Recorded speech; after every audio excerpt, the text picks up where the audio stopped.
There comes a point in everyone's league journey where they contemplate why the fuck they're playing this shit in the first place. It can come up in all sorts of ways. When you go on a losing streak, or when you lose a game that you were convinced you were going to win 10 minutes ago, or when your friends are flaming you for that one little misplay even when you've been playing well the whole game.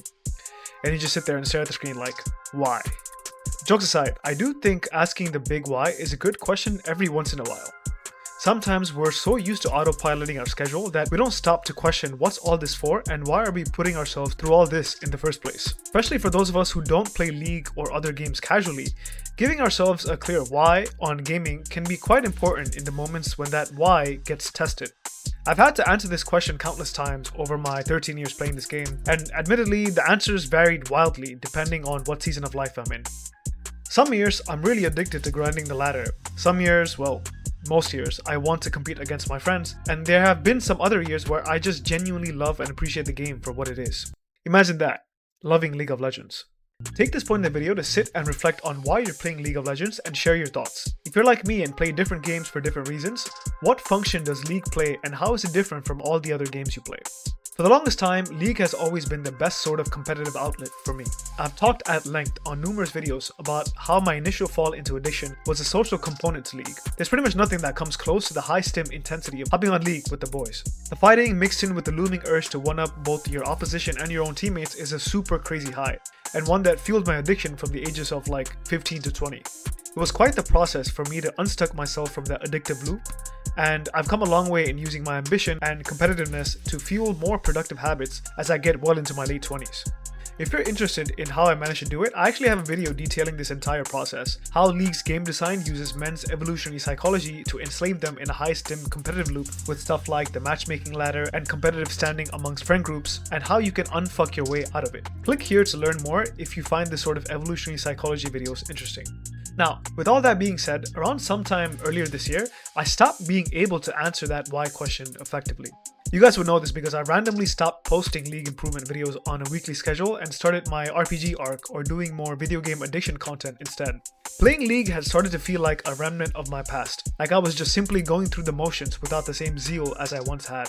Around the end of 2024, I was hell-bent on getting Diamond for the first time, and after I got Diamond, I created this channel to educate others on how I, a gamer without any real talent, was able to accomplish this feat so others could experience the same joy and fulfillment that I did. But somewhere down the line, I became conflicted that I was leading my viewers down the wrong path.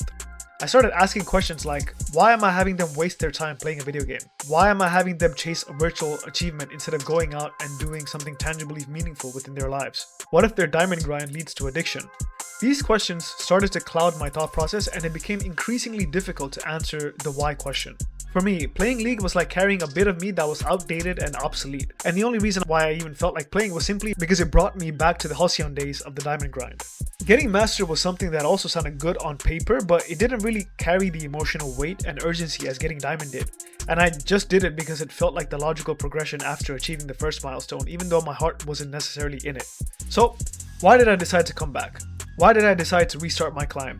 And why did I decide to start posting more League videos on the channel? See guys, my life was actually a blast before and after I stopped playing League. My personal life was flourishing, my professional life has expanded exponentially, especially over the past 3 months, and I'm super excited to play all the shiny new RPGs and gain a new type of appreciation for different kinds of games. I never left League because I grew to hate it or was frustrated by the matchmaking or the balance or anything like that. I just felt like the game had run its course. You know that old saying of, you only notice something when it's gone from your life for good? That was basically me with League.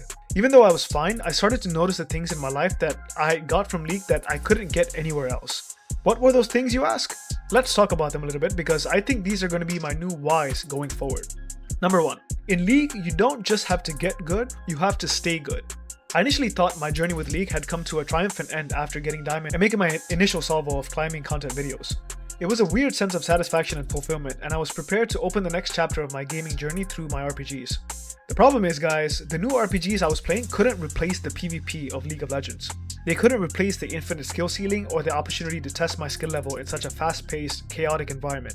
Let's take Elden Ring for example, probably one of the greatest games of all time and definitely quite a hard game to get into. Even though some of the bosses were no doubt a pain in the ass to get through, the game's difficulty is basically riding on the memorization of AI patterns. The bosses execute a predetermined set of attacks at certain intervals, all with their unique parry and dodge windows to counter. Additionally, these bosses also have their own set of weaknesses that they're susceptible to, and exploiting them with consumables or weapons will increase your odds of eventually beating the boss. In essence, the bosses in Elden Ring and other Souls-likes aren't really a test of skill as much as they're a test of persistence. If you can keep at it without losing your mental and breaking your fucking keyboard, eventually you'll habituate to the boss's attack patterns and kill them. The cool thing about League is that persistent isn't necessarily enough to get you a respectable rank. You can persist all you want, but without a proper toolkit of procedures, habits, and mindsets, you will stay hard stuck if you're not naturally just brimming with talent. This kind of infinite skill ceiling is extremely fun to be a part of because the skill threshold is constantly evolving and changing over time. Not only with the players and the champions that they're playing, but also with Riot's revolving door of changes every 2 weeks. It would be like if the bosses in Elden Ring got new movesets every few months. One of the best things about League of Legends is that getting good is only half the battle.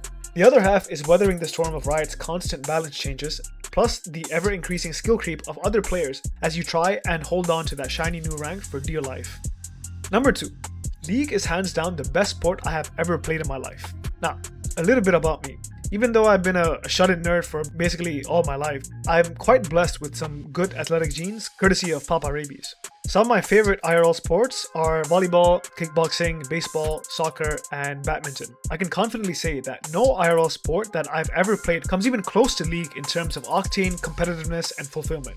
It's simply the best sporting experience. It's hard without being incredibly cheesy. You have to develop a decent understanding of the 9 other people on the map in order to climb. It requires absolutely no setup time compared to IRL sports, and you can easily track your progress and metrics in a way that's unimaginable in regular sports. See, the thing with other RPGs is that they're really analogous to books in terms of how you experience them. They're perfect for taking you on a journey and allowing you to interact with their story, but there's no real competitive aspect to them. Unless you're playing the highest difficulty or a Souls-like, there isn't an appreciable grind to the RPG story. And even if there was, it's all just battling against an AI algorithm at the end. There's no human component to it. It's not like you can trash talk Malenia and she's gonna shit talk you back. MOBAs like League, on the other hand, have that competitive element, that sporting element. And then there's just so much intricate depth to mastering the art of Summoner's Rift since the game continues to grow and evolve as the years go on. Third reason why I decided to come back was that League adds a surprising amount of structure to my life. There's one thing that League definitely has over other games, and it's that it absolutely cannot be played for a long time without you wanting to lob your head off. You can get about a max of 5 ranked games in without completely losing your shit to inting teammates or unlucky positioning, especially if you're playing with intensity. Honestly, I think this is such an advantage because even Souls-like games have that core single-player element to them which makes them oddly less frustrating than a game like League, where you're constantly reminded about how easy it is for some random stranger to completely fuck up your time with one simple misplay in the late game. When I played these RPGs, I would go on some absolute benders, clocking in like 8 to 10 hour sessions when I had nothing else better to do. While this was its own type of fun, you guys can see how this can be quite an addictive loop to fall into if it happens constantly. League added some much needed handbrakes from my addictive tendencies because I'm only playing about 1 to 4 games a day at any given week, and I'm using whatever leftover time I have to review before I hop off and do other stuff like write and edit these videos. The trick to playing League is to play with intensity. The more intense and focused your sessions are, the less you're able to put forth that effort game after game without compromising your level, so you just naturally stop playing after a while. If you guys want more tips on how to increase your intensity, watch this video where I break it all down for you guys. My final reason might be a bit personal to me, but it's arguably the most important reason why I came back, and it's the process of teaching other people how to achieve their dream rank is genuinely rewarding and fulfilling. I'm involved in the learning and development branch of my company, and the one thing that gets repeated like a mantra is that the final step in learning something is always to teach to other people. When you do this, it's sort of like the final test of do you actually know everything you say you do. In teaching these fundamentals and tactics to other players, I reinforce those lessons within myself, creating a positive loop where everyone benefits. Especially nowadays where I've come back from yet another break and I'm currently fucking hard stuck in Emerald 1. I'm so thrilled to once again having to relearn everything and go on that same journey as so many other people are going through around the world. Getting Diamond was honestly one of the most fulfilling moments of my life. And I make these videos and give coaching lessons so other people can experience that sense of fulfillment too. Because like I've covered already, League is like the best kind of sport, and there's definitely some real meaning and satisfaction to achieving something in this game that is very reminiscent of the grind in real life. For example, getting Diamond in League broke my fixed mindset of thinking that you have to be naturally good at something in order to achieve something in it. And that's a lesson I take with me to my other areas of life as well. I hope by going on this journey to achieve your dream rank, you can also come to the same conclusion, as along with many other useful insights and mental frameworks. If you guys want more no BS league improvement videos like this, or you're just here for my general gaming psychology videos, subscribe to the channel and join my Discord. Drop your thoughts on questions in the comments and I'll be doing my best to answer them. That's it for this video, guys. I'll see you in the next one.